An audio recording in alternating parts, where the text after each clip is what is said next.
Olá, bom dia a todos. Eu sou Claudinei Santos, editor do portal TI Inside. Primeiro, eu quero agradecer a participação de todos vocês na segunda edição do Fórum ESG da TI Inside. Quero fazer um aviso que na ferramenta que vocês estão assistindo o evento, existe lá um formulário para vocês enviarem as perguntas que vocês desejarem para os nossos painelistas. Então, só gostaria que vocês, quando enviassem as perguntas, indicassem se a pergunta é para todos os painelistas, todos os participantes do painel, ou especificamente para um dos painéis. Outra coisa, assim, eu não vou aqui descrever os currículos de todos os nossos painelistas, vocês vão encontrar o currículo de todos eles no site do próprio evento. Então, para ganhar tempo, eu vou declinar aqui de descrever o currículo de todos eles. Então, nosso primeiro painel é sobre a importância de construir-se uma organização dentro dos objetivos do ESG. Então, para abordar esse tema, nós estamos aqui com a Cíntia Marim, que é diretora de Comunicação e Sustentabilidade na AFIA, com a Andréa Nogueira, que é diretora de Gestão e Sustentabilidade na M. Dias Branco, com a Cíntia Gerardi, que é diretora de Relacionamento e Marketing do Sistema B Brasil, com a Patrícia Nader, que é Head de Impact and ESG na Good Karma Ventures, e com o Thiago Duval, que é CEO do Acround e mentor da Inovativa Brasil. Então, cada um deles vai abordar uma apresentação inicial, seu ponto de vista sobre o assunto, e depois nós estamos aqui já abertos às perguntas de vocês e um bate-papo aqui digital. Então, eu gostaria de convidar a Cíntia Marim para a sua participação inicial. Por favor, Cíntia. Bom dia, pessoal. Queria agradecer aí a TI Inside, toda a equipe representada pelo Claudinei, por essa oportunidade de falar de um tema que está tão na moda, mas que gera tanta dúvida, né? Tanta controvérsia. Então, acho que o objetivo aqui de todos os colegas é colocar o ESG no lugar que ele merece, né? Bom, primeiro eu queria rapidamente apresentar a AFIA. A AFIA é hoje o maior grupo de educação médica do Brasil. A gente começou há 23 anos com o primeiro curso de medicina no Tocantins, e de lá para cá a gente foi ampliando essa rede, sempre com o compromisso de interiorizar a medicina. E em 2019 a gente abre o capital fora do Brasil, na Nasdaq, já com um posicionamento ampliado, né? A gente cuida de toda a carreira do médico, não só da formação, dos 6 anos de graduação do médico, mas a gente passa a cuidar de toda a formação do médico, desde a graduação até a aposentadoria. Em 2020, muito impactado pela pandemia, a gente acelera a entrada da AFIA em soluções digitais de suporte à carreira do médico, de suporte à rotina desse médico, então serviços que se popularizaram muito na pandemia, como teleconsulta, prescrição digital, prontuário eletrônico. A AFIA organiza um ecossistema digital de suporte à rotina desse médico, de tal modo que hoje a gente sim forma esse médico, acompanha esse médico, porque é um profissional que estuda a vida inteira. Então, a gente forma esse médico desde o início da carreira até a sua última especialização, até a sua aposentadoria, e a gente também passa a ser um parceiro provendo serviços, soluções digitais de suporte ao médico. Eu fiz questão de fazer essa apresentação inicial porque esse DNA da AFIA conversa muito com o tema de hoje, né? Com o ESG. Se a gente pensar que o ESG hoje, se a gente olhar lá para a raiz do ESG, ela remonta à década de 70, ou até um pouco antes, quando a gente falava muito do conceito ainda de responsabilidade social, né? Depois a gente viu esse conceito sendo ampliado para desenvolvimento sustentável, depois o conceito de desenvolvimento sustentável foi evoluindo, a gente começou a ouvir pela primeira vez a sustentabilidade, né, as dimensões da sustentabilidade, né? Então, se falou muito no ser economicamente viável, ser ambientalmente correto, ser socialmente justo, ser culturalmente diverso.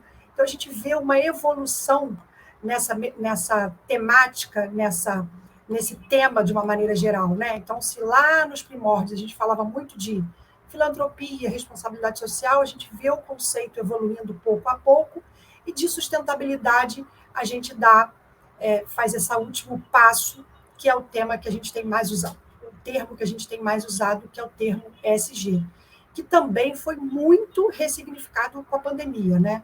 O mundo virou de cabeça para baixo com a pandemia e o termo ESG veio para ficar.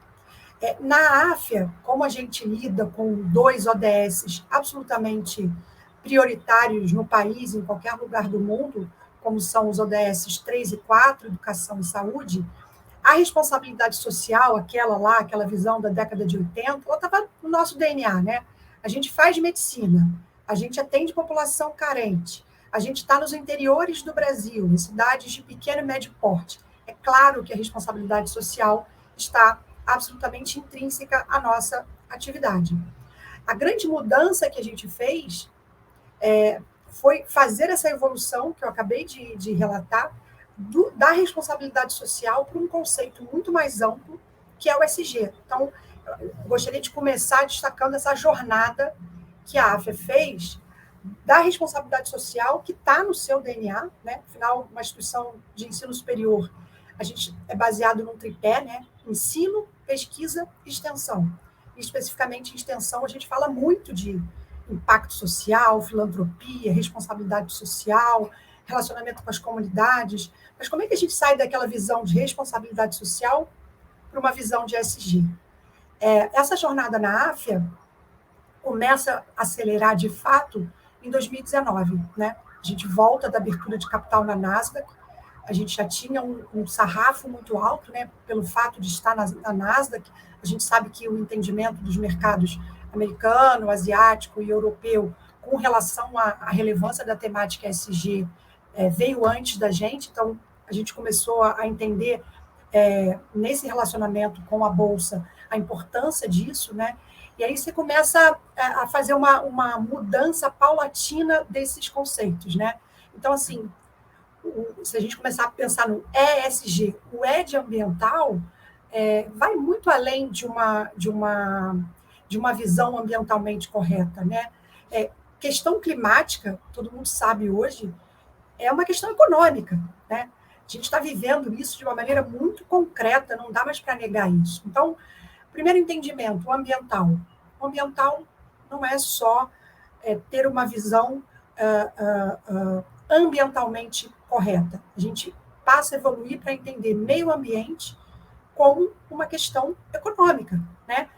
A gente conhece uma série de problemas que estão aí hoje na sociedade. Então, quando a gente fala de meio ambiente, a gente tem que discutir consumo de energia, uma planta verde, né?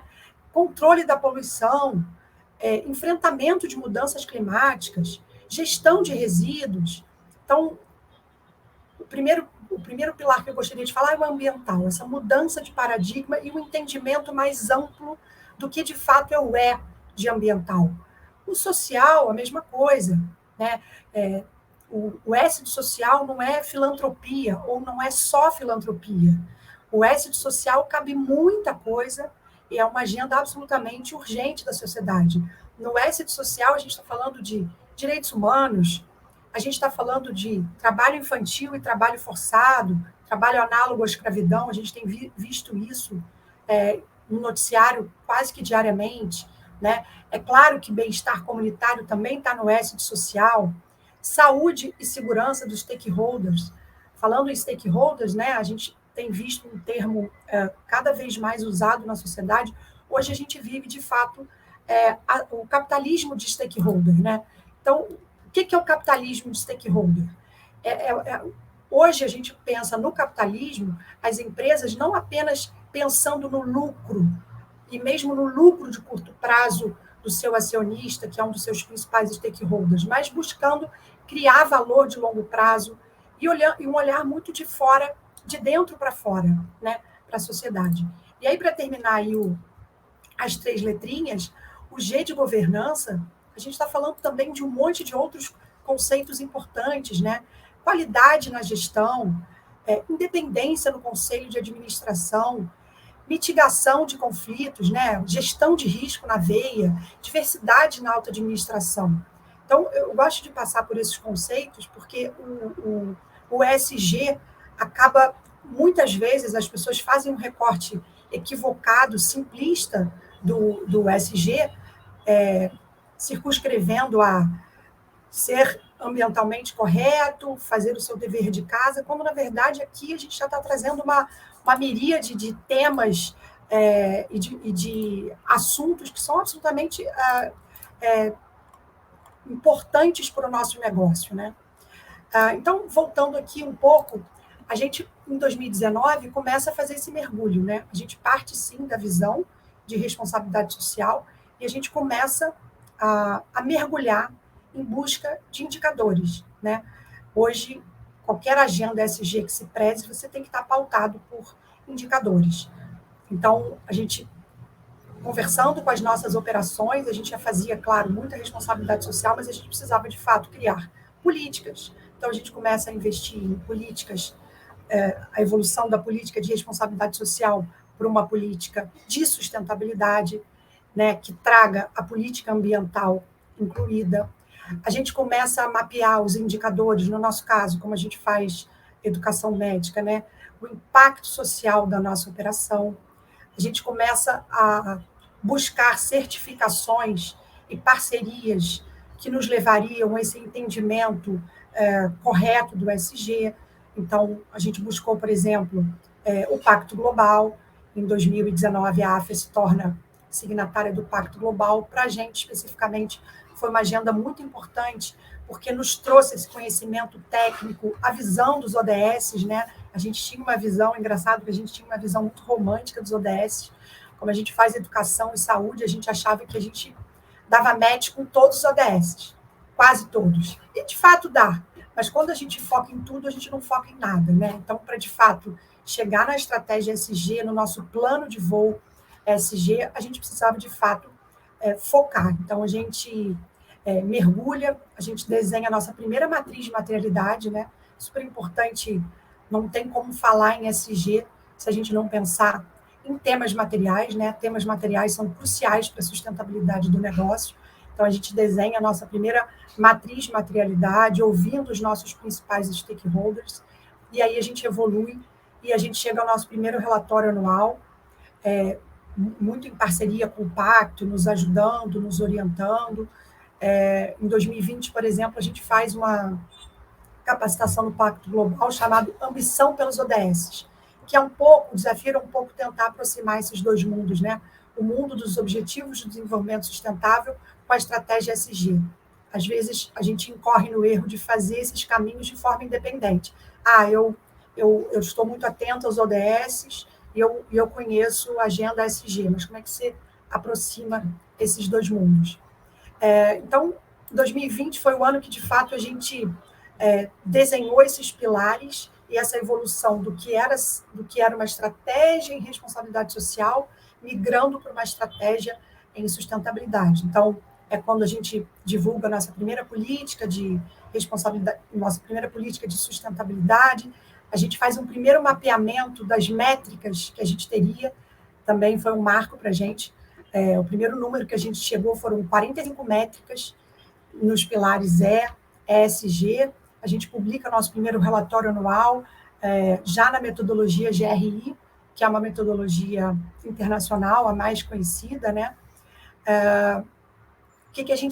Quais foram os passos seguintes, né?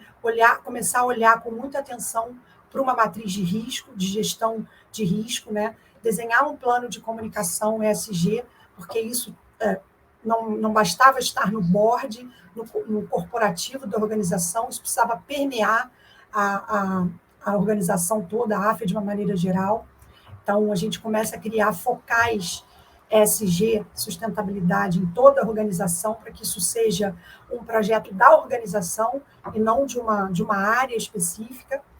Eu destaco como um ganho importante e até um sinal de que a alta liderança comprou o projeto, quando você passa a ter uma instância de ESG que se reporta, por exemplo, ao Conselho de Administração. Então, no ano passado, por exemplo, a gente conseguiu, foi uma conquista muito importante, a gente tinha um comitê de gente e gestão, e ele passa a se chamar Comitê de Gente ESG. Eu acho que isso é uma sinalização muito importante. Quando você consegue estruturar o programa ESG com métricas, políticas, engajamento, e você consegue levar isso para um nível maior, levando as discussões até o conselho de administração, isso é um sinal muito importante de que o projeto está vivo dentro da organização. Uma outra coisa importante, né, que eu destacaria nessa jornada ESG, né, também muito em parceria com a ONU, a gente assume nosso primeiro compromisso público. E o tema que a gente escolheu foi equidade de gênero, né, ODS número 5. Também curioso, porque estava muito na minha cabeça como liderança da AFIA, a ODS 3 e 4, e nessa capacitação da ONU a gente entendeu que a gente precisava olhar para fora, né? Não só para as entranhas da empresa, mas também olhar para fora, e a gente entendeu que, de fato, a ODS 5, equidade de gênero, é uma demanda das organizações, né? Assim como todo mundo, dependente da área de atuação, tem que estar atento a mudanças climáticas, claro que uns em maior ou menor grau, a agenda de diversidade, de inclusão e diversidade é uma agenda que deve permear qualquer tipo de organização. E aí a gente acabou optando em assumir um compromisso público em equidade de gênero, né? A gente tem o desafio de ter 50% de mulheres em cargos de gestão até 2030. A gente já tinha um contingente feminino muito significativo, tanto se a gente olhasse para aluno, para professor, para funcionário administrativo, mas quando chegava no cargo de gestão, para cima, a gente via que essa proporcionalidade diminuía, né? Então, foi muito importante para a organização assumir um compromisso público, porque isso derivou internamente um plano de ação para, de fato, chegar em 2030 com pelo menos 50% de mulheres em cargos de liderança. Quando a gente se sentiu preparado, né, pronto internamente para evoluir nessa agenda, a gente começou a comunicar isso para o mercado. Como a gente é um grupo de capital aberto, como eu comentei há pouco, né, na Nasdaq, a gente começou a comunicar isso para o mercado. Também foi curioso ver como a gente tem evoluído nisso, né? Então, o primeiro evento que a gente fez para investidores ainda trazia, digamos, uma visão mais romântica, né, da sustentabilidade, e esse ano a gente já conseguiu fazer um evento trazendo todos esses aspectos que eu comentei com vocês da sustentabilidade, né? Então, muito além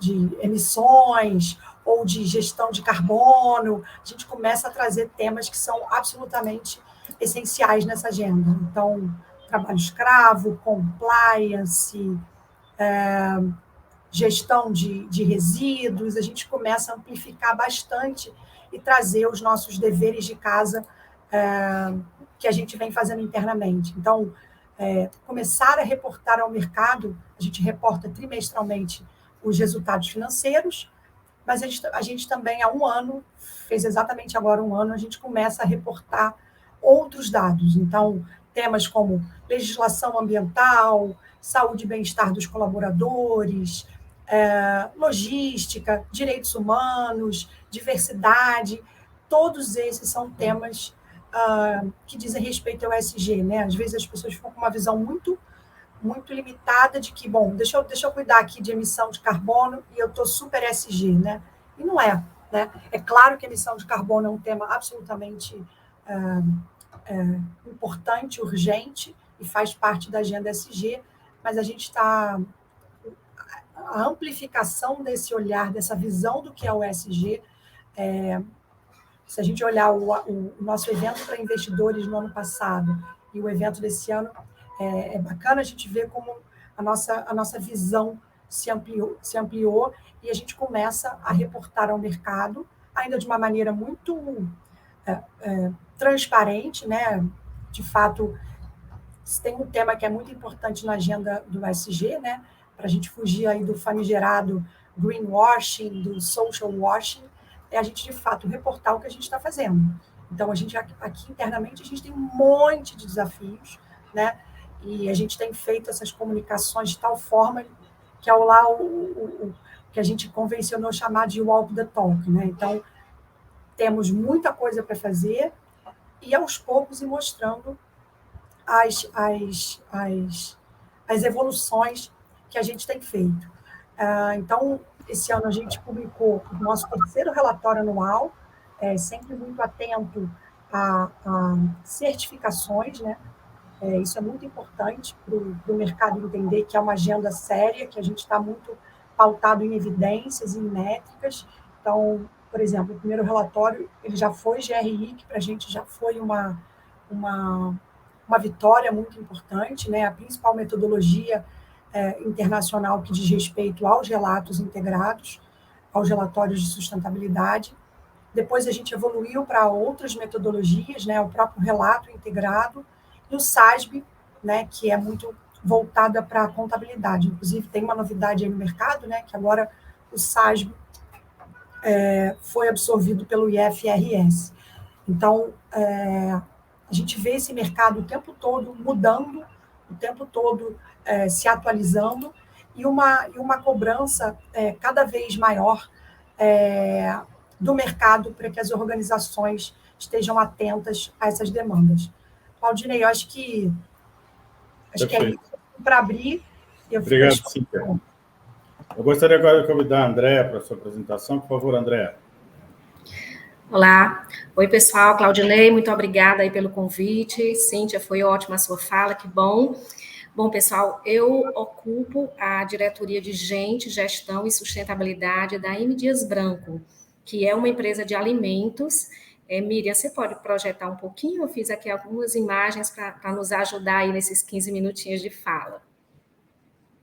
Um pouquinho antes, por favor.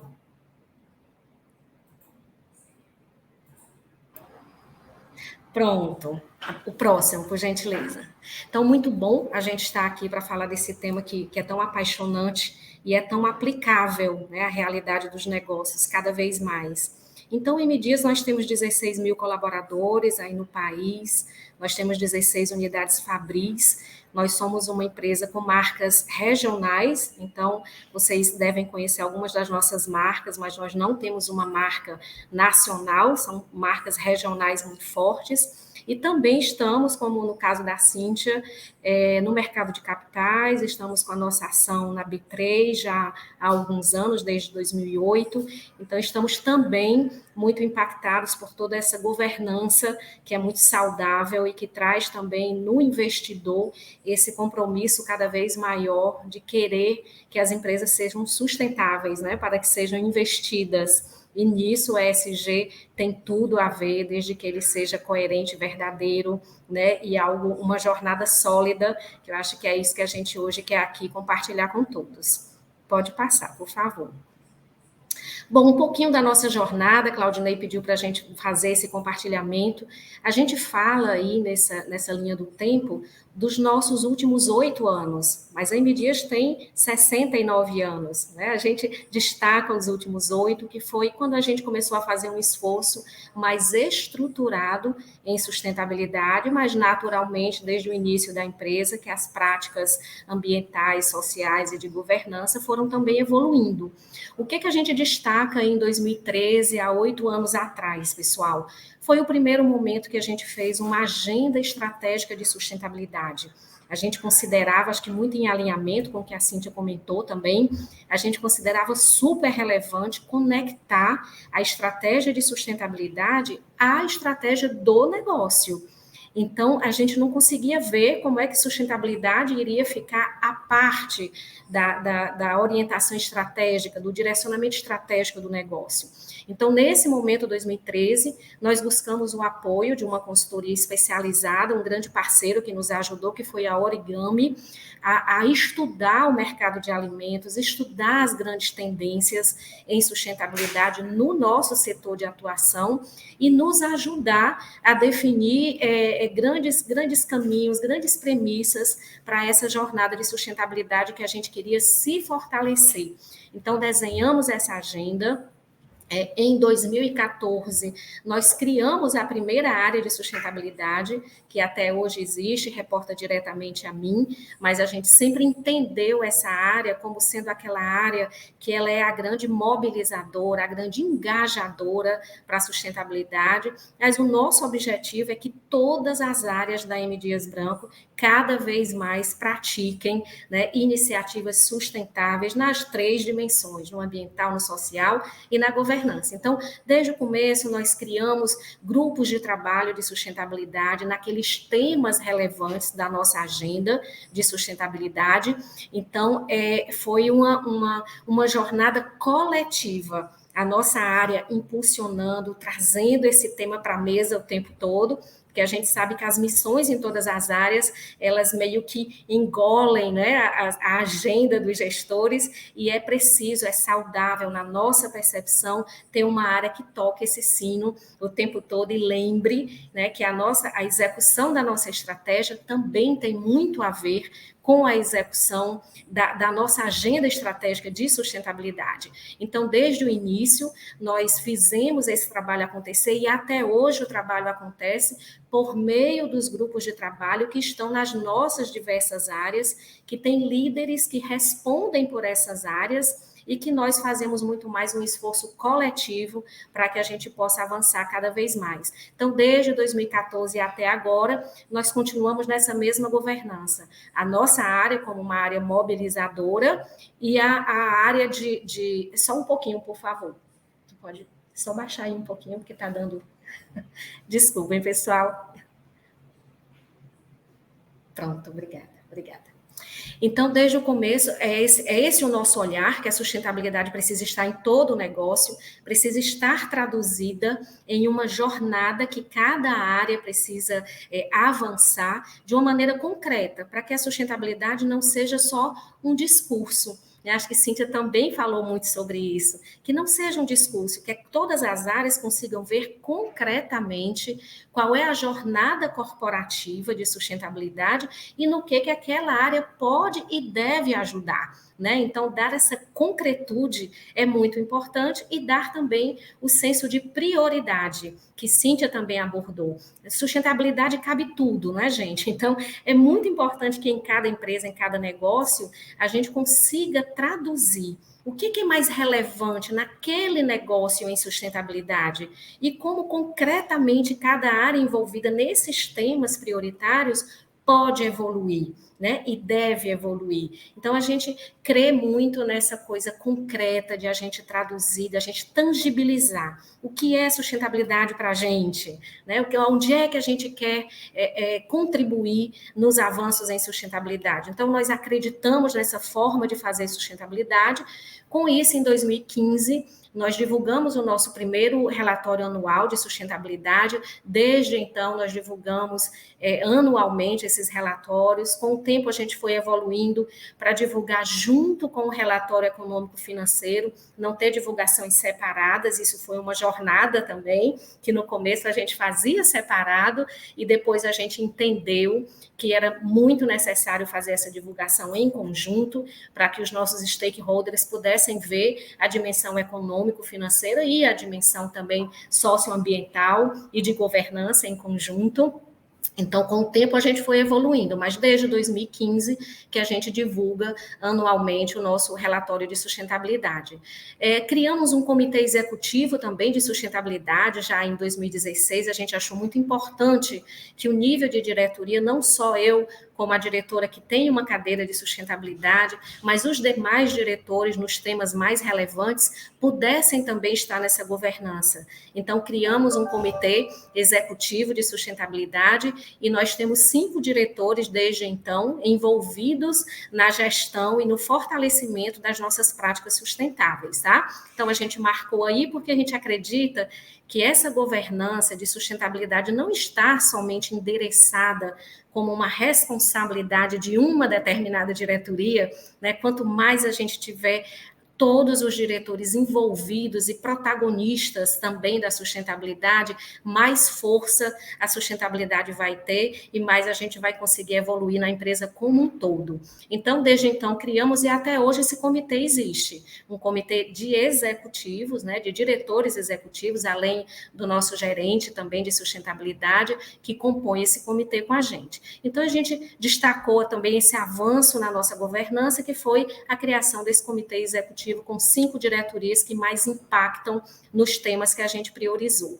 Lá em 2017, a gente começou a plugar também as metas de sustentabilidade nas nossas práticas de gestão. Então, nós temos um gerenciamento pelas diretrizes, em que a gente traduz a estratégia em indicadores e metas para todas as áreas. Então, nós plugamos indicadores e metas de sustentabilidade naquelas áreas mais relacionadas aos temas que a gente priorizou na agenda. Então, também a gente enxergou que isso foi super positivo, porque deu essa concretude. Olha, mensalmente, quando eu for reportar os meus indicadores e metas, eu também reporto indicadores de sustentabilidade. Até então, a gente não reportava externamente, muito em alinhamento com a jornada da Cíntia também, a gente começou a fazer muito assim o dever de casa interno, para depois a gente começar a reportar, indicador e meta. Então, a gente considera que em 2017, plugar indicador e meta nas nossas áreas por meio do nosso gerenciamento pelas diretrizes foi um grande marco de fortalecimento. 2018, a gente aderiu formalmente aos ODS, embora a gente sempre tenha se inspirado, claro, nos ODS para a nossa elaboração da agenda e das prioridades, mas aí a gente achou importante fazer essa formalização de que a gente tinha aderido, porque isso tanto dá uma força interna, como isso também influencia o nosso entorno, influencia outras empresas a também fazer, a gente acreditou que era algo importante. No ano seguinte, 2019, a gente já fez a adesão ao Pacto Global da ONU, também a gente considerou que era importante se juntar a todas essas empresas que declaravam a sua adesão, então isso para a gente foi bem, bem bacana, a gente foi ampliando esses compromissos públicos aos poucos, pessoal. A gente primeiro se arrumou dentro de casa, a gente sempre comentou que a gente não estava fazendo sustentabilidade para sair na capa da revista. Sair na capa da revista poderia até acontecer como uma consequência, mas a gente estava fazendo sustentabilidade porque isso é relevante para a perpetuidade do negócio. Então, que a colheita viesse como uma consequência e não viesse como a nossa vaidade de ser reconhecido. Então, nossa jornada foi bem gradativa nesse sentido. Então, fizemos essa adesão lá em 2020. Aí a gente já começou também a ter uma grande colheita, a gente foi reconhecido, passou a integrar o índice de sustentabilidade empresarial da B3, então isso para a gente foi um grande sinal de que a gente estava num caminho bacana, a gente estava evoluindo e estava tendo esse reconhecimento.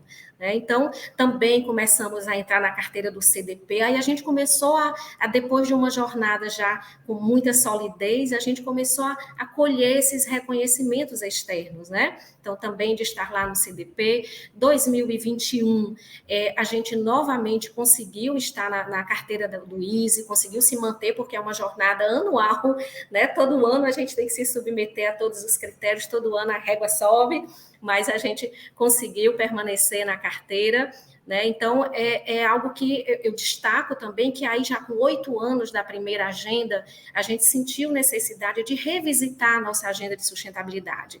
Então, trouxemos um novo parceiro, a Combustec, que nos ajudou a olhar como é que seria essa nossa segunda jornada, a jornada 2022 até 2030. Inclusive, nós escolhemos 2030 para estarmos bem alinhados aí ao ciclo também dos ODS, tá bom? Então, fizemos a revisão de toda a nossa agenda. Não quisemos de maneira nenhuma fazer uma virada de chave, agora vamos fazer tudo diferente do que a gente fez, de maneira nenhuma. A gente quis colocar um tijolinho a mais em cima do que a gente já vinha fazendo. Então, a gente manteve os grupos de trabalho, revisitou, fez uma sintonia fina nos temas prioritários, entendendo que temas que ainda não eram tão relevantes precisavam ser, ou por uma demanda dos nossos investidores, ou uma demanda da sociedade, ou pela nossa própria maturidade adquirida em ESG. Então, fizemos essa revisão, essa agenda, ela foi abraçada por um novo fórum que foi criado, que foi um fórum de assessoramento direto ao Conselho de Administração, foi criado um comitê ESG, e esse comitê ESG foi quem se envolveu na aprovação dessa agenda, se envolveu num grande marco que a gente teve, que foi agora a gente se sentiu pronto para declarar metas públicas, que a gente não fazia antes. A gente sempre declarava nos nossos relatórios o que a gente tinha conseguido fazer e tinha conseguido melhorar.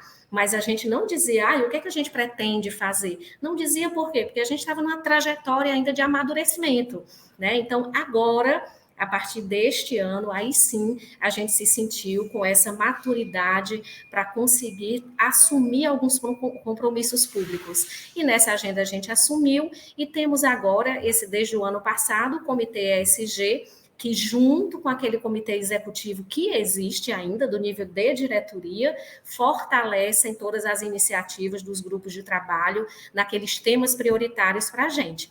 Tá bom? Então, um pouquinho da nossa agenda, só para mostrar que foi uma jornada, continua sendo uma jornada, a gente nunca está pronto, a gente tem diversos desafios aí a alcançar até 2030, né? Então, a gente tá numa caminhada, uma caminhada que é colegiada, que envolve todas as áreas, que precisa ter uma área de sustentabilidade que seja muito mobilizadora disso, que é isso que a gente procura ser, né? E que esteja muito conectado com a nossa estratégia. É um pouquinho do nosso olhar. Bom, nos pouquinhos minutos que nós ainda temos, vamos, por favor, passar, Miriam. Os ODS, né? O que nos inspirou desde a nossa primeira agenda e agora na segunda agenda também? Claro que os ODS nos inspiram. Como Cíntia muito bem falou, a gente não tem a pretensão de estar super bem nos 17 ODS, porque vira uma missão meio que impossível. Então, nós, principalmente, esses 8 objetivos que a gente colocou aí na tela, foram os que mais nos inspiraram desde a primeira agenda, mas a gente também se inspira no Índice de Sustentabilidade Empresarial, no ISE. O que é que o ISE valoriza? Não é que a gente tem que fazer tudo o que o ISE valoriza, mas daquilo que o ISE valoriza, o que a gente pode mais se apropriar como missão da gente, né?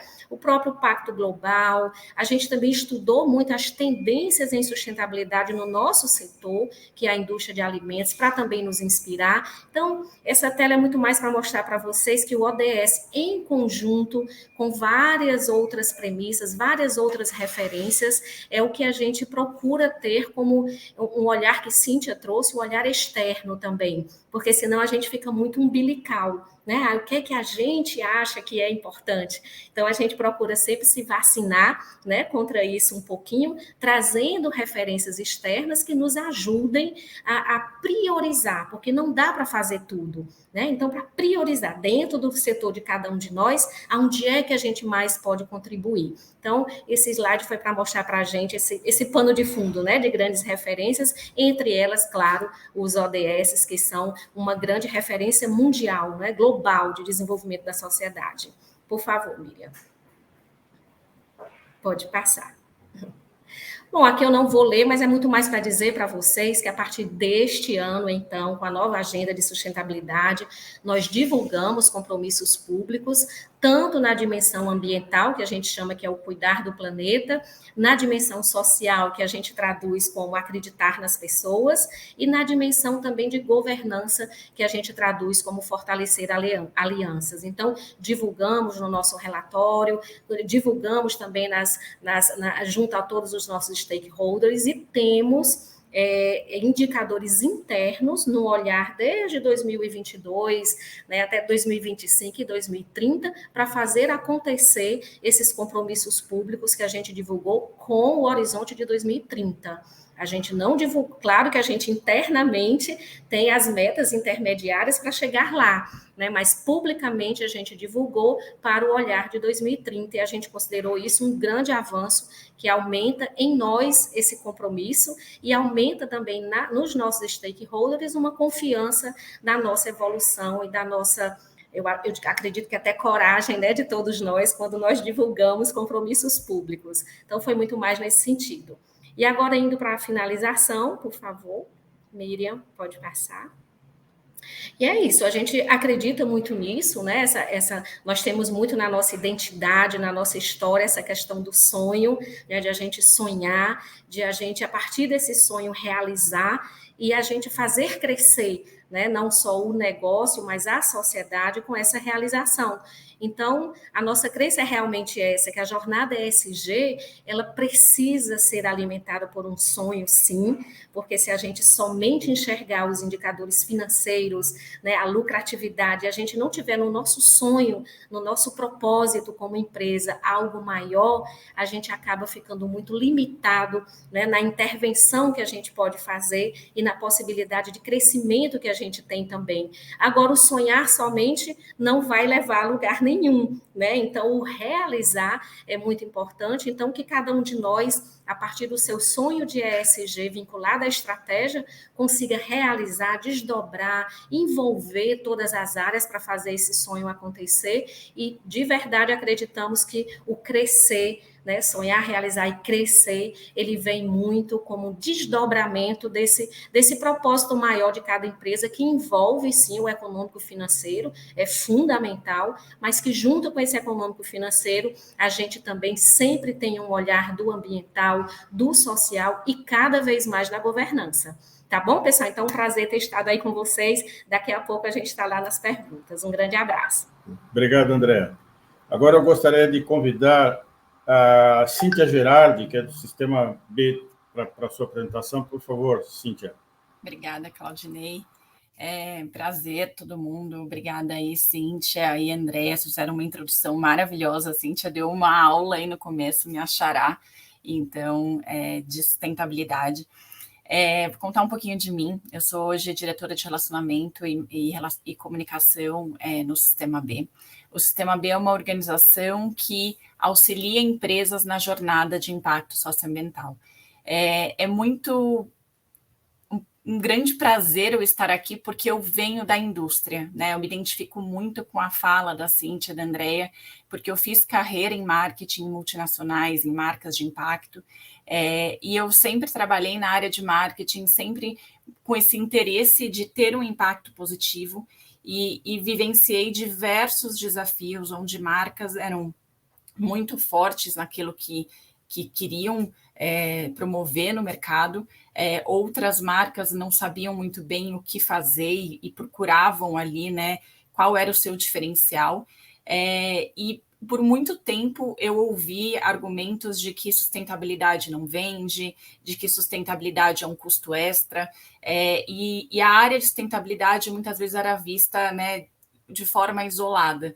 Então, muitos dos pontos que vocês trouxeram foi o que eu fui descobrindo ao longo do tempo e que me conectei quando eu cheguei aí numa etapa da carreira que acabei caindo numa empresa B, que era uma empresa certificada, e hoje acabei mudando de lado e vim para o Sistema B, que foi quando eu descobri que a sustentabilidade ela tinha que ser algo muito mais do que um discurso, né? Que a sustentabilidade real, e que hoje eu sou uma das pessoas que é fã do termo ESG, porque ajudou a sustentabilidade a ficar conectada com o negócio, né? O que é uma sustentabilidade real?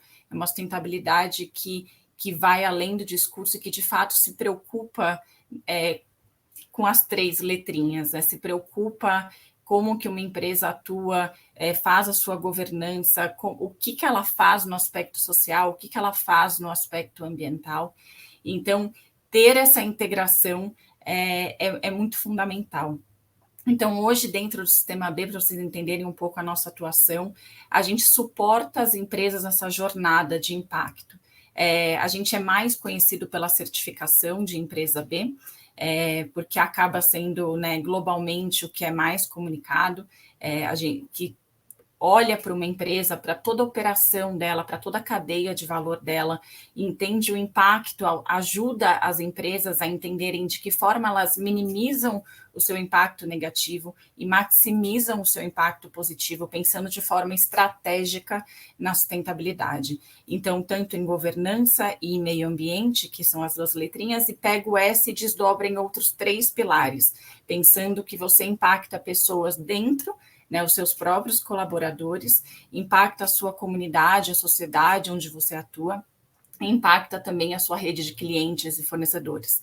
Então, essa visão ampliada do ESG, ela faz com que a sustentabilidade esteja enraizada naquela empresa e que a gente ouve muitos discursos de empresas que entram na nossa jornada e comentam como que o processo de avaliação de impacto se torna uma bússola para elas, para que elas entendam isso onde é relevante, né? Diante de um universo de questões sociais, ambientais, que os negócios tenham poder de atuar, onde que realmente faz a diferença para o negócio delas e para o meio e para o mundo, né, que elas atuem. Então, onde que esse mundo do impacto que o Sistema B gere e o mundo das ODS se conecta? A gente é parceiro do Pacto Global, né? Somos duas organizações que atuamos juntas, inclusive a gente tem uma ferramenta que é o SDG Manager, SDG de Sustainable Development Goals, que é os ODS em inglês. Então, essa ferramenta, ela cruza justamente as avaliações de impacto do Sistema B, que podem ser usadas por qualquer empresa que queira medir o seu impacto e queira entender para onde atuar, com as ODS, e auxiliam as empresas a direcionar as suas ações. Então, auxilia na priorização, auxilia na medição, auxilia na comunicação e transparência daquilo. Então, uma empresa, a partir do momento que ela entende que a atuação dela com as ODS ajuda a minimizar os seus próprios riscos, porque ela vai estar muito mais preparada no futuro a enfrentar os desafios, e ela entende que isso se torna um fator de diferenciação e que, por meio disso, ela consegue equilibrar o seu resultado interno com o seu impacto externo socioambiental, ela muda a forma de atuar. É o que a gente chama da nova economia e que a Cíntia também comentou do capitalismo de stakeholders. Você leva em consideração o interesse de todos aqueles envolvidos e maximiza os ganhos, né? É assim que, de fato, a gente promove um novo capitalismo de ganha-ganha. Então, nessa jornada ESG, é fundamental que as empresas tenham esse olhar de atenção, onde elas querem atuar, quais as ODS mais relevantes, né? E tem uma ODS em especial, que é uma que a gente atua muito no Sistema B, que é a ODS 17. A gente incentiva muito as alianças no mercado, né? Que a gente fala que quando o mundo é da sustentabilidade ESG, a gente está falando muito além de concorrência, a gente está falando de colaboração. Então, muitos dos desafios que estão no mercado, as empresas não conseguem enfrentar sozinhas. Então, o Sistema B promove uma rede, que a gente chama do Movimento B, que é unir essas empresas com interesse comum, compartilhar esses desafios, compartilhar soluções, compartilhar tecnologias, aprendizados, né? E por meio dessa rede, encontrar soluções que sejam de fato transformadoras e sistêmicas, porque só assim a gente entende que vai ser possível a gente encontrar, a gente de fato conseguir equilibrar, porque a gente está hoje vivendo desafios assim que nunca foram vistos em aspectos climáticos, em aspectos sociais. Então, essa atuação do setor empresarial diretamente se torna fundamental, né? Não são as ONGs, não são os governos que vão fazer a diferença. E isso, então, envolve, dentro da nossa estratégia de atuação, a gente atua, a gente chama de teoria da mudança, né? O que é necessário para a gente conseguir estabelecer essa nova economia?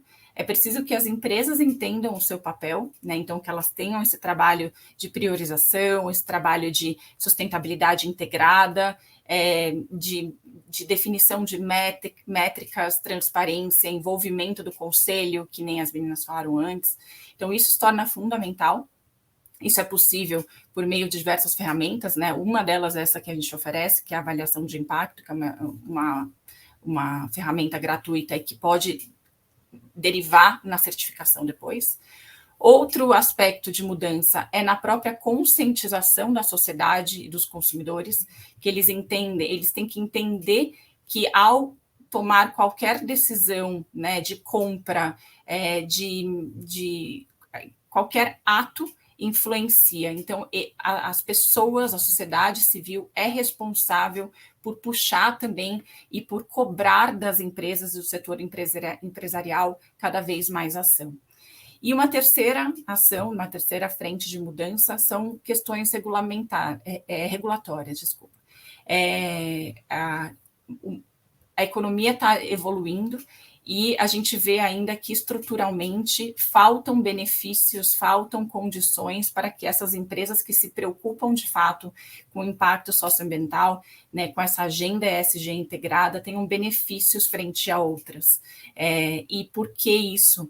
Porque o ESG, esse investimento, ele tem que deixar de ser visto como um custo, ele tem que ser visto como algo que é internalizado, e que a partir do momento que uma empresa não atua dessa forma, ela está só deixando a consequência para o governo arcar, né? Tipo, problemas com saúde, problemas com água, com meio ambiente.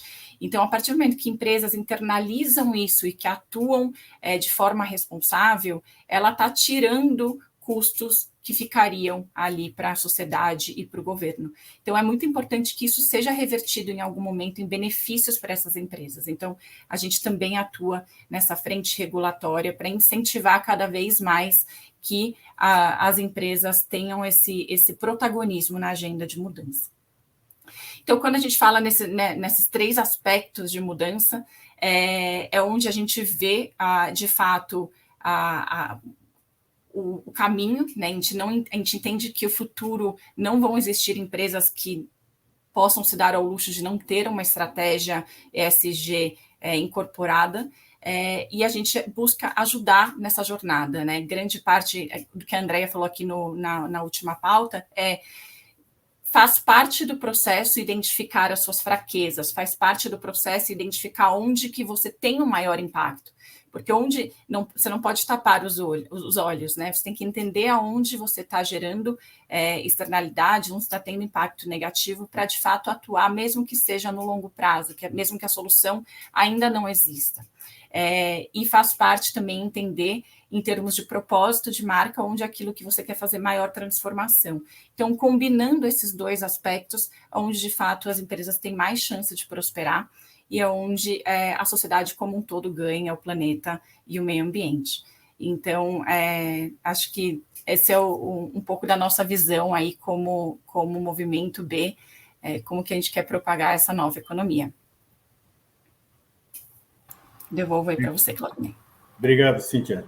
Agora eu gostaria de convidar a Patrícia Nader para a sua apresentação. Por favor, Patrícia. Olá, bom dia, como vão? Primeiro, eu vou agradecer a Insight pelo convite, um prazer estar aqui com vocês, os outros panelistas também. Bom, hoje eu vou falar um pouquinho sobre a GK e sobre como a gente constrói a ODS e toda a parte SG que faz parte da nossa... Sem isso, a gente não existiria. Aqui vocês vão... Tenho só alguns slides aqui para acompanhar. Se puder passar... Aqui sou eu que estou passando. Então, assim, o que é? Então, só me apresentando primeiro. Eu sou uma das sócias aqui da Good Karma Ventures. A gente é um fundo de investimento, a gente é focado no estágio de crescimento das empresas. Então, se a gente fosse falar do mundo de Private Equity e Venture Capital, a gente está entre o Venture Capital e o Private Equity. Então, a gente investe em empresas que estão em estágio de crescimento, que seria uma série B e uma série C. E a gente existe para reunir talento, recursos e conhecimento que estejam apoiando em soluções em empresas que estão resolvendo os grandes problemas urgentes do Brasil. E aí a gente tem 2 pontos, que a gente precisa gerar um impacto que seja mensurável e positivo na sociedade, mas também sem comprometer o resultado financeiro. Depois eu até vou mostrar o espectro de investimento, que a gente olha tanto a parte de retorno financeiro como de impacto, e que a gente se posiciona aí bem nesse centro, onde os 2 têm o mesmo peso para a gente. Vai ficar mais claro quando eu mostrar. Aqui eu vou passar bem rápido. Então, hoje, o que a gente busca? Quando a gente tem esse primeiro fundo que a gente levantou recurso no ano passado, e agora a gente está na fase de investimento. A gente deve fazer de 8 a 10 investimentos nesse fundo, e toda empresa que a gente analisa, a gente busca 4 critérios principais nessa avaliação. O primeiro é que a empresa tem uma missão, então o impacto ele tem que ser dentro, tem que ser inerente ao investimento que a gente está olhando. Então é diferente do SG, né, que ele busca minimizar a parte de passivos e às vezes até também aumentar o faturamento, reduzir custo, mas ele não é necessariamente inerente, ele não está dentro do modelo de negócios da empresa. O impacto que a gente busca é isso, a empresa ela tem que ter uma missão, ela tem que estar resolvendo algum problema urgente no Brasil.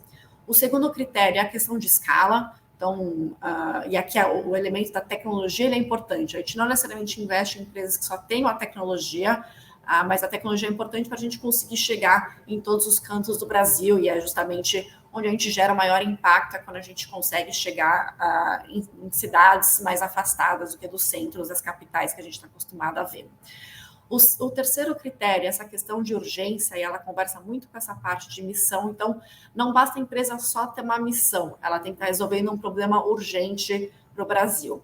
E o quarto, que nem eu falei, é a parte do retorno financeiro. Então, a gente não é filantropia, a gente vai dar um retorno financeiro para os nossos investidores, então a gente tem que investir em empresas que também gerem retorno financeiro.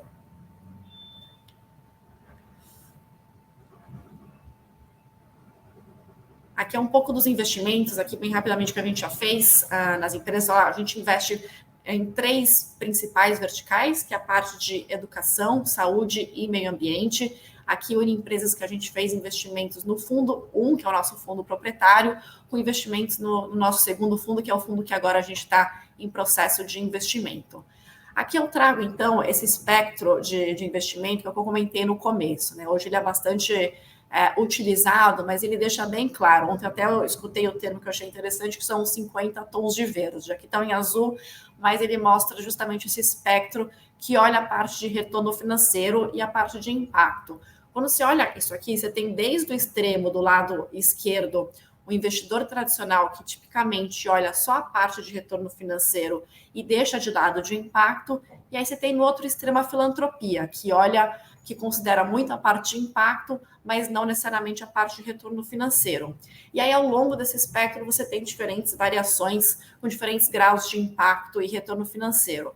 A gente da GK, a gente busca muito esse ponto de equilíbrio aqui, essa parte que está marcada, que é onde os dois têm o mesmo peso para a gente. A gente faz muito isso em função das empresas que a gente investe. Então, como comentei no começo, a gente investe só em empresas que o impacto esteja no seu modelo de negócios, então ele não tem como a gente ter o retorno financeiro sem o impacto.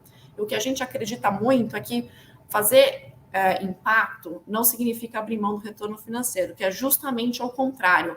Quando a gente olha hoje, tipicamente, as empresas, as startups que estão captando, ela oferece uma solução para aquela pessoa que já tem uma outra solução, que são os mal servidos, mas não necessariamente os não servidos pelas soluções atuais. E representa 90%, 95% da população brasileira. Então, se você consegue achar uma empresa que tem um modelo de negócios para atender esses 90%, não tem como não ter a parte de retorno financeiro. Então, é muito o que a gente acredita internamente. Quando a gente olha, aí ligando essa parte de ODS, esse aqui é o nosso processo de investimento, como a gente incorpora o elemento de impacto de ESG desde o começo. Então, para a gente, eu já falei várias vezes, o impacto ele é muito importante. Então, para isso, a gente tinha que ter desenvolvido o nosso processo de investimento considerando isso. Então, até aqui está começando a parte da seleção, mas até antes disso, a gente tem a formação das nossas teses de investimento. Então, a seleção das verticais que a gente atua, como eu comentei, educação, saúde e mudanças climáticas, elas já são verticais que por si só já têm bastante impacto. Mas dentro de cada uma delas, a gente escolheu subsegmentos, são aqueles que têm o maior potencial de impacto, seja por acesso, preço, que seja uma comunicação boa, com uma boa qualidade. Então, é muito isso que a gente busca na formação das teses, que é o que norteia depois esse processo de investimento. Durante a seleção, o primeiro, que é quando a gente... é o primeiro momento que a gente tem contato com as empresas, né? Então, a gente fez a formação da tese, depois a gente tem a seleção, né? A prospecção dos investimentos. Então, nesse momento, a gente já faz o primeiro filtro com as ODS, senão a gente só vai levar para uma fase de diligência, então aprofundar nessa tese dessa empresa, se ela tem claramente, se ela está resolvendo algum dos objetivos das ODS mesmo. Então, não basta só falar, é saúde, é educação, então check, vamos para o próximo. A gente olha cada um dos objetivos dentro dessas ODS e a empresa ela tem que estar resolvendo pelo menos um objetivo de forma direta, né? Porque hoje, quando você olha muitas empresas nos sites, tem lá 10 ODS que a empresa está resolvendo, mas não necessariamente de forma direta. Então, a gente busca isso, se ela não tem esse impacto direto, a gente fala não, declina essa oportunidade e busca outras.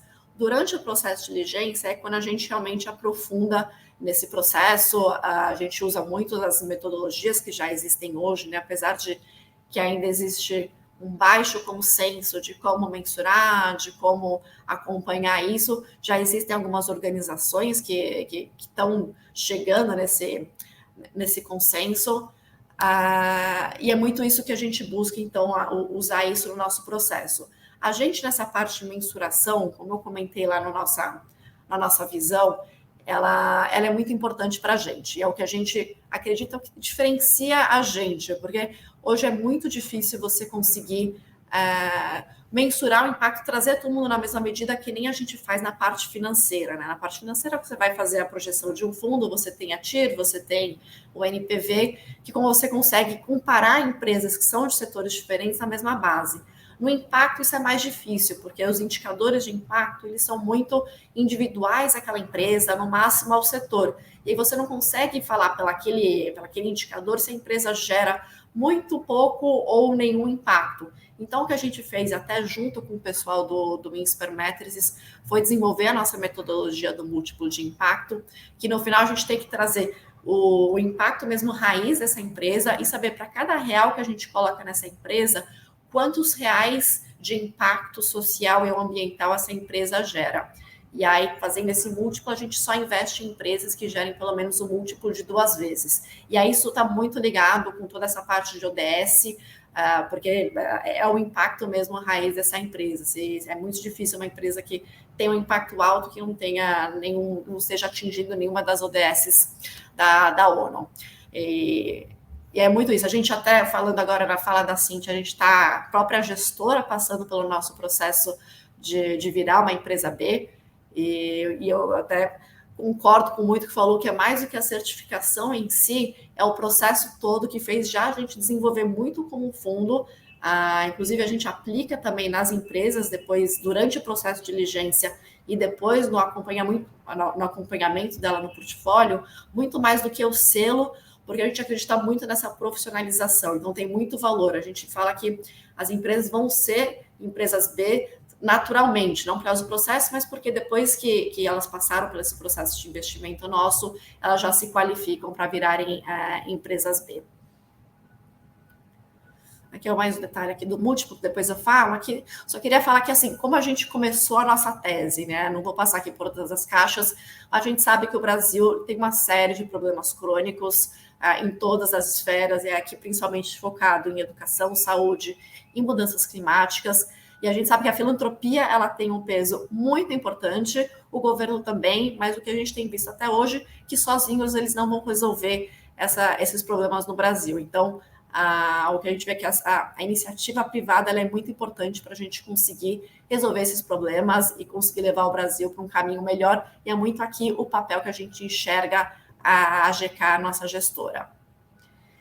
Por fim, é só o último slide que eu queria apresentar aqui, que a gente, como eu comentei lá no começo, quando a gente definiu a nossa tese de investimento, a gente olha cada uma dessas verticais que a gente atua, qual que é o problema que elas têm, o tamanho do mercado, e aí claramente linkada essas ODS. Então, hoje o fundo, nas empresas que a gente já investiu, e nas teses que a gente estabeleceu, a gente tem mais ou menos 10 de todas as ODS que a gente atinge diretamente com as empresas do nosso portfólio. Então, um pouco disso, e aí depois ficou super à disposição aqui para a gente conversar um pouco mais. Queria só trazer um panorama geral do que a AGK, a nossa gestora, faz nesse evento.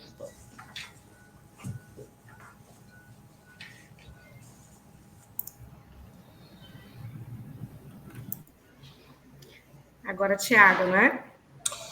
Isso. Estão me ouvindo? Bom dia, pessoal. Obrigado aí, primeiramente, pelo convite. Na verdade, já não sei mais nem o que falar depois de todo esse volume de informação que essas super mulheres trouxeram aqui para a gente, que estão super à frente dessa questão ESG.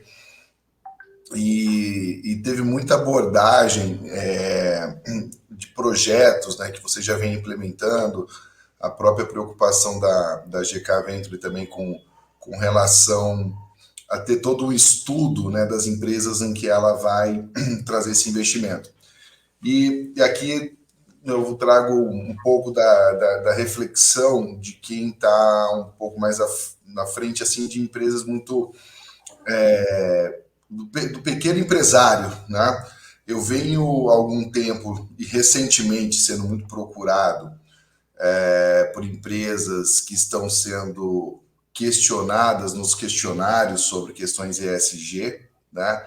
E aí eu acho que é um primeiro ponto de como está sendo espalhada essa questão do ESG das grandes corporações para a sua cadeia de fornecedores, que eu acho que um dos grandes desafios que quando nós constituímos a Crowd, né, que é uma fintech focada em uma crowdfunding de investimento, que é regulada pela CVM, que tem todo um desafio de atrair investidores e, do outro lado, projetos que são sustentáveis, né, ela é focada no ESG.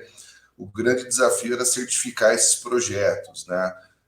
Nós chegamos até... Temos um convênio com o próprio Pangeia, que é uma startup muito focada nessa questão da certificação ali, que um selo, né, uma auditoria desses projetos, muito na linha do que o Sistema B faz de uma forma mais ampla com essa visão, e o que a GK vem fazendo para a captação dos seus investidores ali, né, dos seus projetos. A gente tem visto um pouco da dificuldade que nós estamos no mercado, e eu falo até em nome da Crowd também, com relação à captação, né? Eu tenho compartilhado aqui uns slides só com alguns números para a gente trazer aqui uma reflexão, tá, gente? Deixa eu... aqui.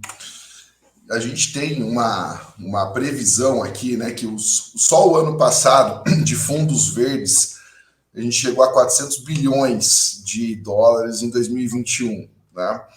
As microempresas, elas respondem por 27% do PIB brasileiro. Então, eu gosto de trazer essa reflexão das pequenas e médias empresas, porque elas têm um impacto considerável e é o maior número hoje de empregadores no Brasil. Quando você vai para o pequeno empresário, são os fornecedores menores, né?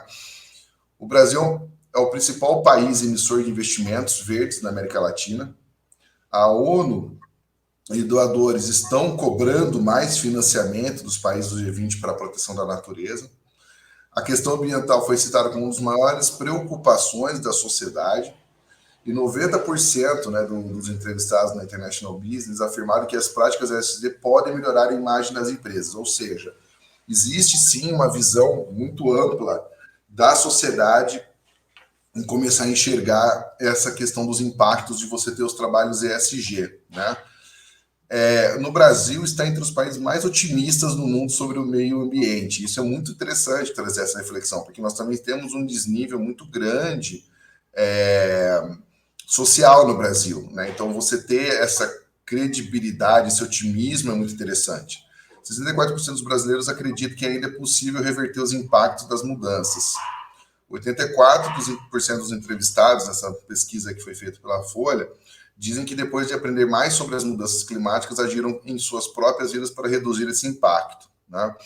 E a ESG deve atrair 53 trilhões de investimentos até 2025, estima o Bloomberg, né? Então, ou seja, a gente vê que tem muito dinheiro sendo trazido, e no Inovativa, que é um programa que eu já faço mentoria há algum tempo, principalmente no Inovativa de Pacto, ele me traz uma numeração que eu acho muito interessante. Em 2021, que a gente estava aí no meio ainda do vai e vem, né, dos lockdowns, da pandemia, eles tiveram 456 inscrições. 251 finalizaram essas inscrições no site, porque tem vários requisitos que você tem que atender no processo de inscrição, né? e desses 251, 80 startups foram aprovadas e elas seguiram seu caminho natural durante as mentorias, as provas e tudo mais, né? Então, eu vou só interromper aqui o compartilhamento. Então, eu trago esses números, eles são muito ricos, no sentido de a gente olhar de um lado, que a gente vê que existe uma cadeia financeira muito grande para financiar os projetos, empresas, buscando esse investimento em ESG. Do outro lado, nós estamos vendo uma dificuldade primeiro, né? Muito está ligado ao retorno. Então, a gente, por exemplo, a Crowd, ela traz investimentos para você, dando retorno para o investidor. Mas hoje, numa crise econômica que o Brasil está passando, e o mundo como um todo, e as taxas de juros altíssimas, o mercado de risco, ele está... nós vimos até recentemente, né, comentando um pouco dessa questão de governança e social, nós vimos diversas startups que tiveram os fundos de investimento, seus investidores segurando valores, uma chuva de demissões, né? Por outro lado, você tem... na mesma linha, você vê um recuo de investimentos em tecnologias, em empresas, em decorrência desse cenário, porque o investimento mais conservador hoje, ele está pagando taxas de juros muito convidativas, né? Hoje, você deixar o dinheiro num fundo bem seguro, uma taxa Selic, etc., você tem um cenário, a Selic hoje batendo quase 14%, você tem um cenário muito positivo para quem não quer ter riscos, né? E só que aí eu acho que foi bem abordado, e a Cíntia, as duas Cíntias, principalmente a Gerardi, trouxe muito isso, né? E a Andréia Nogueira também trouxe, é que o investimento em ESG, o investimento na sua cadeia, ou você aplicar num fundo, você aplicar um dinheiro em uma empresa, né? Seja você até um investidor anjo numa startup que está com uma ideia sustentável, social, o retorno comparado com o mercado financeiro, puramente pensando em dinheiro, o mercado financeiro muitas vezes vai ganhar. Mas o resultado da aplicação em ESG, seja social, seja na governança, seja inclusive na parte ambiental, ele a forma de mensurar esse ganho a longo prazo, ele é muito maior do que valores que a gente está vendo expressivos de retorno. Então, quando não houver uma mudança, né, eu acho que sim, existe sim coisas que nós investimos e nós esperamos retornos financeiros, mas eu estou investindo, quando eu estou buscando hoje, né, principalmente investidores com capital mais diversificado, eu estou buscando também fomentar a questão do ambiental, social, de governança, ou eu estou realmente buscando um ganho financeiro? Porque se você busca ganho financeiro, realmente o mercado financeiro vai ser sempre muito mais convidativo, né? E eu vejo hoje o custo para as startups que estão desenvolvendo tecnologia. Você vê hoje a chuva que nós tivemos de placas solares, né? O pessoal construindo usinas solares, inclusive até em decorrência da mudança da legislação houve um corre nesse ano. O custo das placas, o custo de tudo aumentou muito, né? Ao mesmo tempo que o capital de investimento de retorno vai reduzindo, você tem um custo maior, automaticamente o ganho menor. Então, a conta como um todo, ela não pode só estar atrelada ao ganho financeiro quando a gente está falando em questão ESG. É essa reflexão que eu queria trazer, que eu acho que a Patrícia e a André trouxeram muito forte isso, porque se nós só atrelarmos ao financeiro, nós não vamos construir algo maior mais para frente. Nós temos que, sim, trazer um pouco mais a reflexão de muitas vezes pensar em investimentos que não dão um retorno financeiro direto, mas você tem um ganho muito maior do impacto social, do impacto ambiental, né? Então, quando a gente vê esses números muito expressivos que nós vemos que tem você tem dois lados positivos. Você vê que tem um mercado financeiro, dinheiro para ser injetado nessa linha, né, do ESG. Você, do outro lado, vê uma sociedade também pensando positiva, né? Ela está ali considerando que isso sim pode melhorar e trazer melhorias, e principalmente o Brasil, que é um país que tem uma desigualdade social muito grande, você conseguir fomentar isso e ter o reflexo é muito positivo. Então, quer dizer, você tem duas ondas. O que está precisando trazer, eu acho que um pouco mais, é esse lado de realmente ter essa injeção nas cadeias. Mas básicas, né?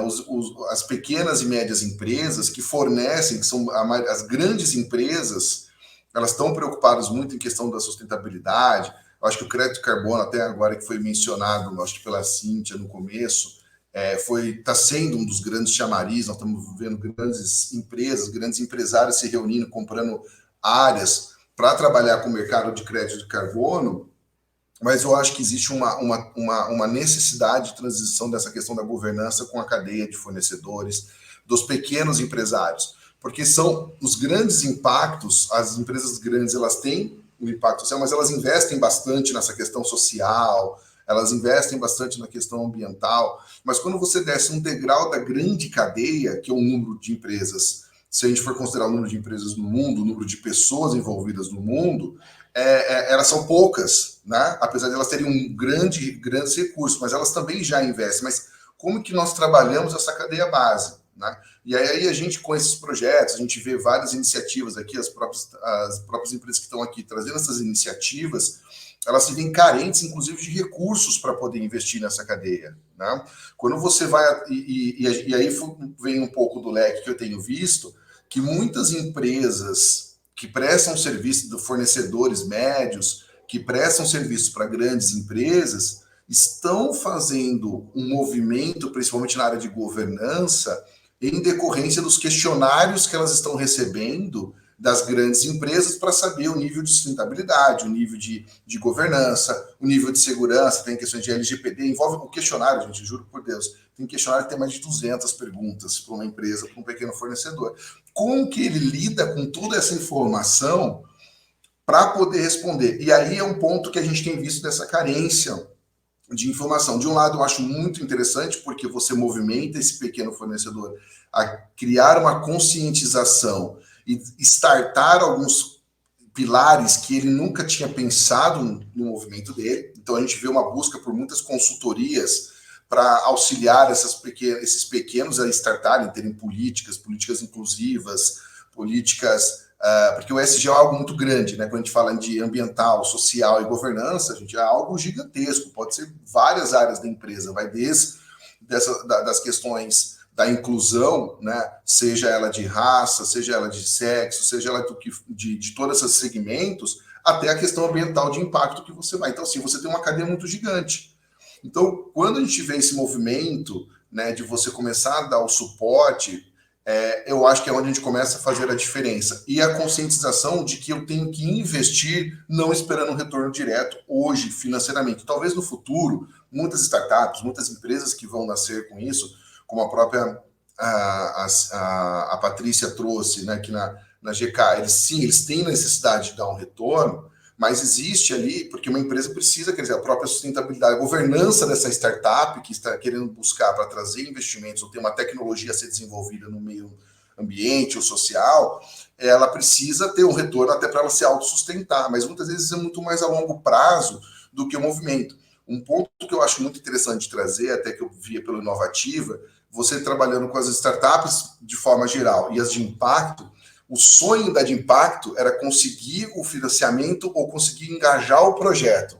O sonho da maioria das outras startups é se tornar um unicórnio. Então, você vê a diferença de pensamento entre as startups que estão nos modelos de negócios com tecnologias ou escaláveis de uma forma, vamos dizer assim, mais geral, com aquela que é de impacto, ele simplesmente está querendo colocar só o projeto de pé, ele não está nem pensando se ele vai conseguir valer 1 bilhão de avaliação para ser um unicórnio. Então, só essa reflexão de comparativo demonstra como a gente, quando olha para a de impacto, o próprio empreendedor da de impacto, ele não está tão preocupado com o valuation futuro, ele está preocupado de conseguir fazer o projeto parar e conseguir se sustentar nessa cadeia. Então, acho que essa reflexão, até da pergunta, né, do fora, né, como se tornar a empresa, se tornar uma cadeia muito mais, eu acho que investir mais com a conscientização de melhorar, por exemplo, até essas empresas que trabalham muito com a questão de dar o caminho, auxiliar as empresas que elas estão enviando os questionários, por exemplo, né? Nós, quando criamos a Crowd, a gente queria focar em ESG, a gente também falou, cara, como é que a gente vai trazer os projetos, porque trazer um investidor que vai botar o dinheiro nesse projeto é um caminho, né? É um caminho mais simples de fazer, mas como que eu garanto aqui que isso aqui, esse projeto, ele vai sim estar. E muitas vezes são projetos e crowdfunding só pode trabalhar com empresas com faturamento até hoje aumentou, mas até 40 milhões, são consideradas pequenas empresas.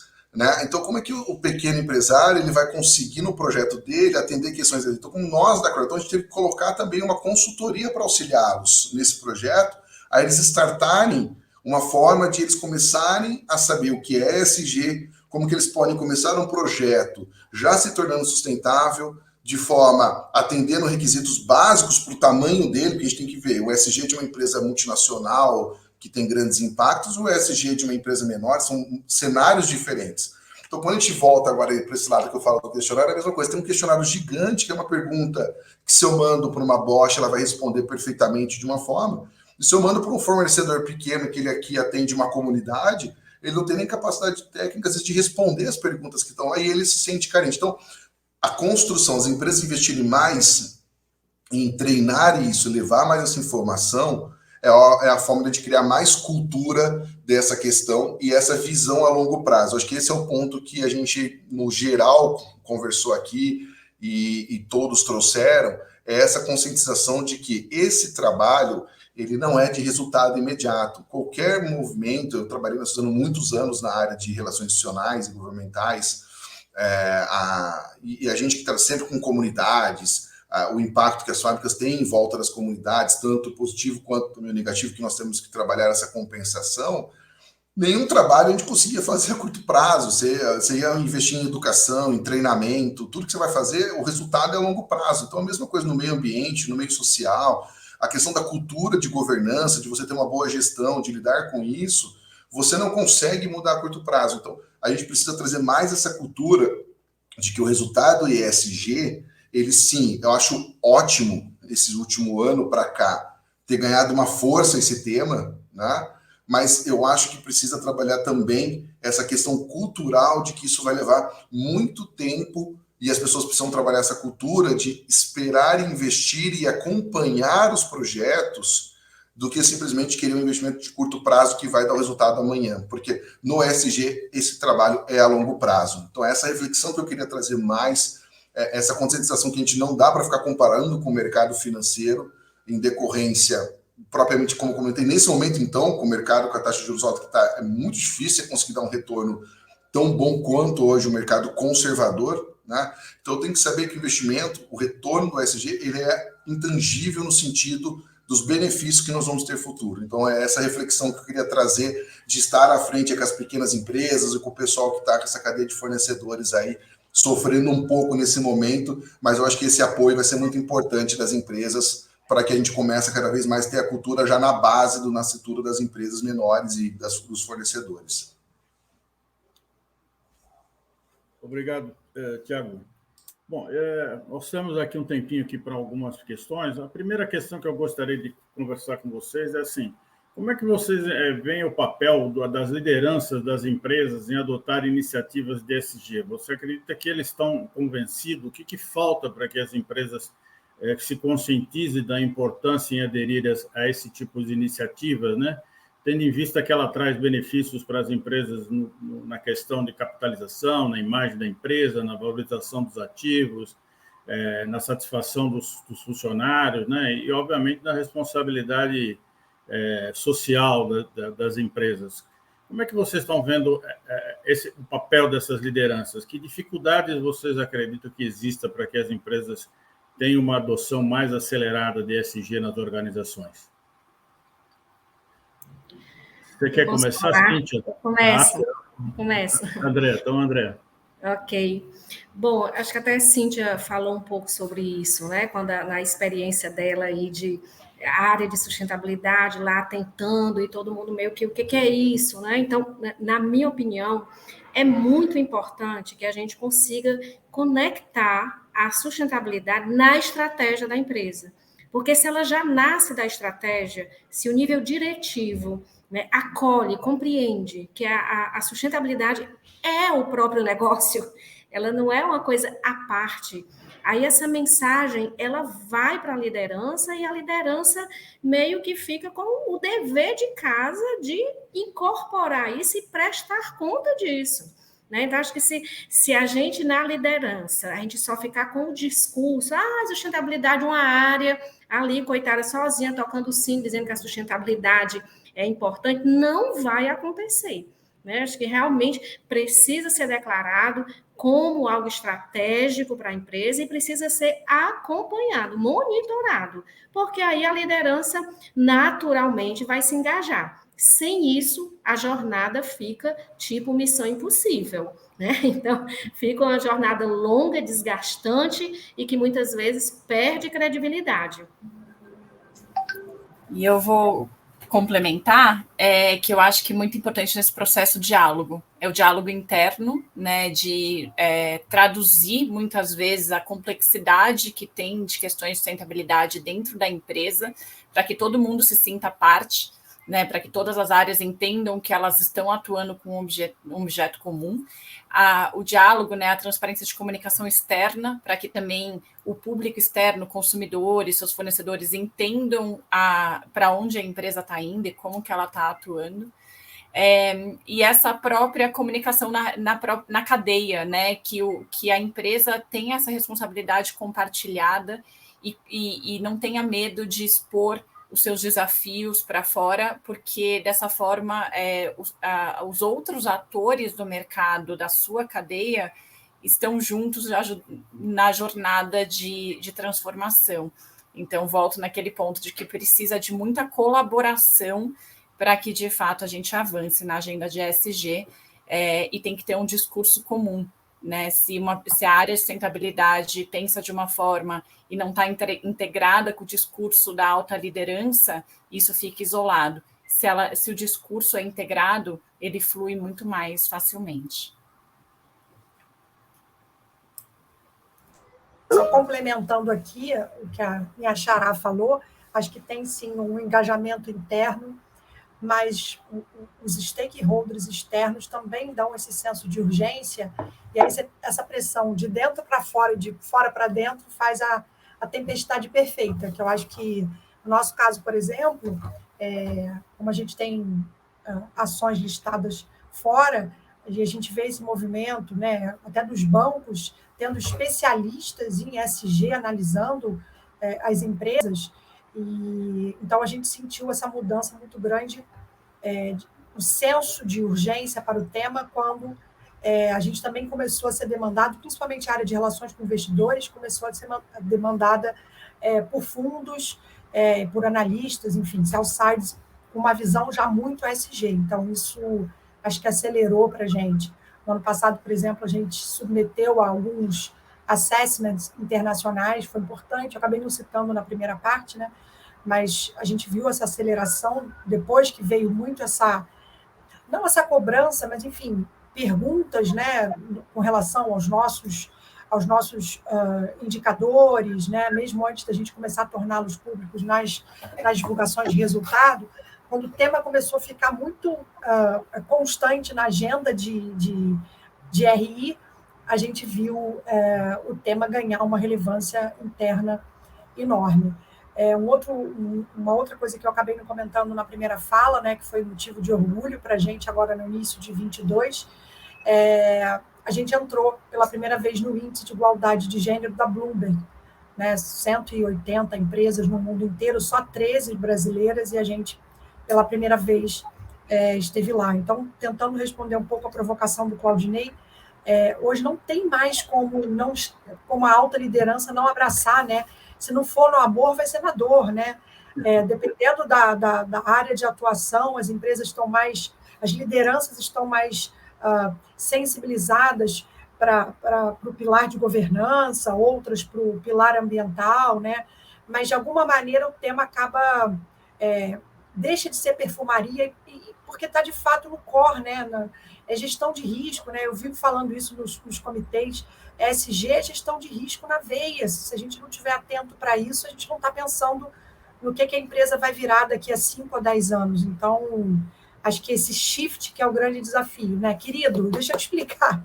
Não é uma agenda fofa, uma agenda socialmente correta, ambientalmente, é outra coisa, né? É um tema está muito ligado à estratégia da organização e à sustentabilidade dessa marca, né? Perfeito. Bom, infelizmente a gente está chegando aqui ao final da nossa live, que é um assunto que, como vocês sabem que são do setor, né? Teria muito mais questões para a gente discutir, mas infelizmente a gente tem uma agenda lotada aí para completar. Então, eu gostaria de agradecer a participação de todos vocês. Eu acho que foi um assunto bastante relevante, participação de vocês também. E muito obrigado por tudo. Até a próxima, pessoal.